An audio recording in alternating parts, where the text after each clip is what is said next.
Carvajal has a tear in the anterior cruciate ligament, a tear in the lateral ligament, and a tear in the hamstring in his right leg. The surgery will take place in the coming days. The main topic today is the serious injury to Carvajal. We already know the exact diagnosis. Unfortunately, he will no longer play this season. I spoke to him, and he is sad and disappointed. There is nothing we can do about it right now.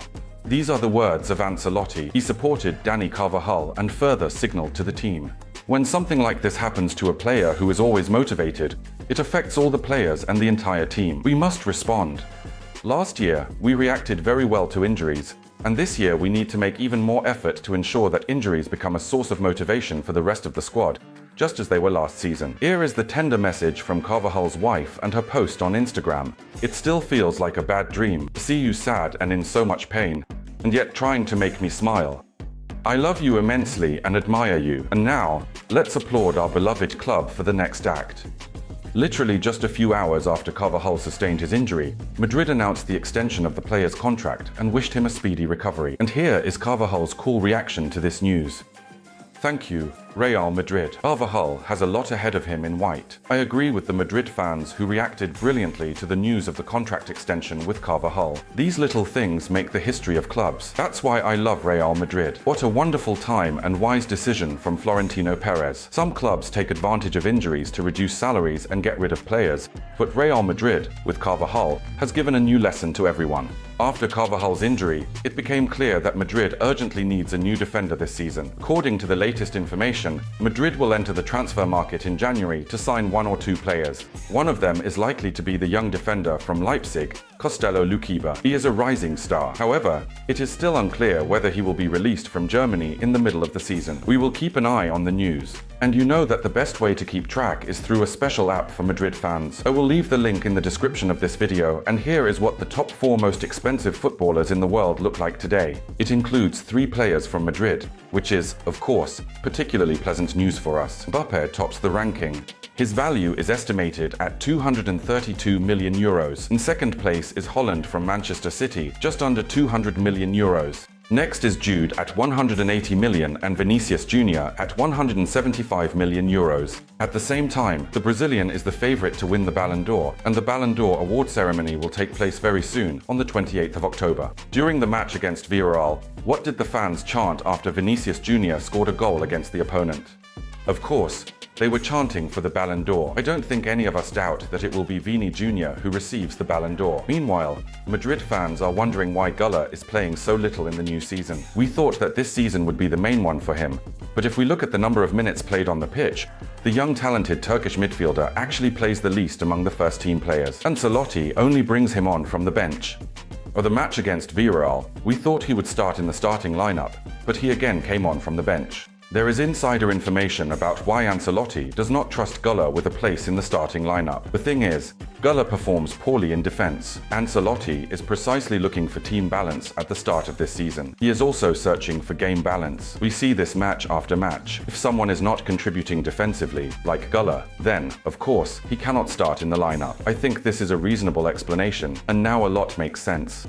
But at the same time, you noticed how well Jude Bellingham works defensively. His goal scoring has dropped. He is not scoring as many goals, and he is not providing as many key passes as he did a year ago. But match after match, we see how Jude Bellingham works hard, making tackles, going in for challenges, and engaging in duels. He is in the center of the pitch, here and there, and he is indeed working for the defense.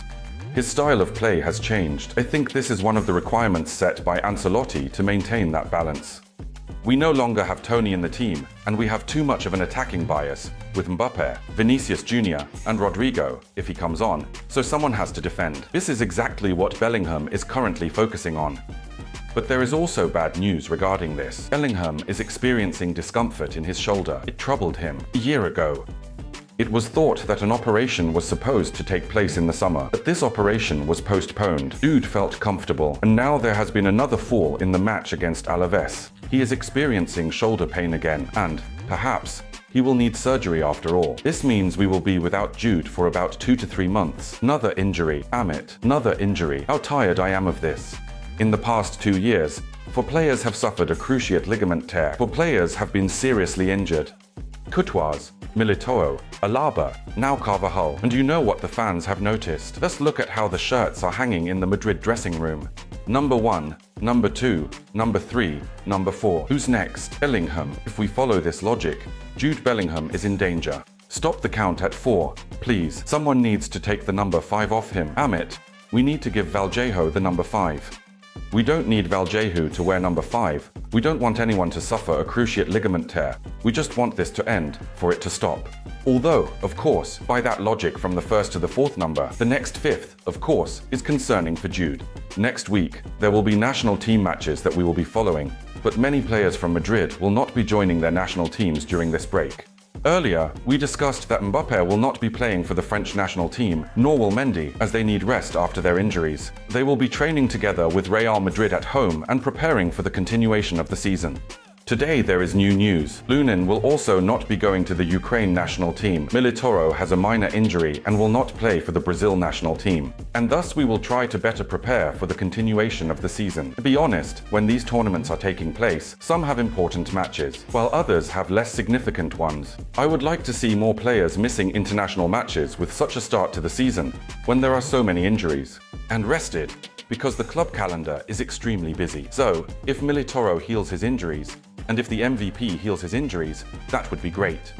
But we will be keeping an eye on the national team matches in any case, because there is the World Cup qualifying for the Brazilians in particular, our Brazilians one way or another, there is the Nations League in Europe, and also the Africa Cup of Nations. We will be watching all of this. And if you want to play, then take the promo code that you see on the screens. You will find the link in the pinned comment. I think you will enjoy yourself while Real Madrid rests and prepares for the continuation of the season, just by watching the national team matches. Like this video if you enjoyed it, subscribe to the channel, and also comment on the news about Real Madrid. Here we talk about our favorite team, support them, and discuss everything important that is happening with Carlo Ancelotti's squad. Be sure to check out the other videos on the channel if you haven't seen them yet. I thank you in advance for that. Thank you for your attention and goodbye.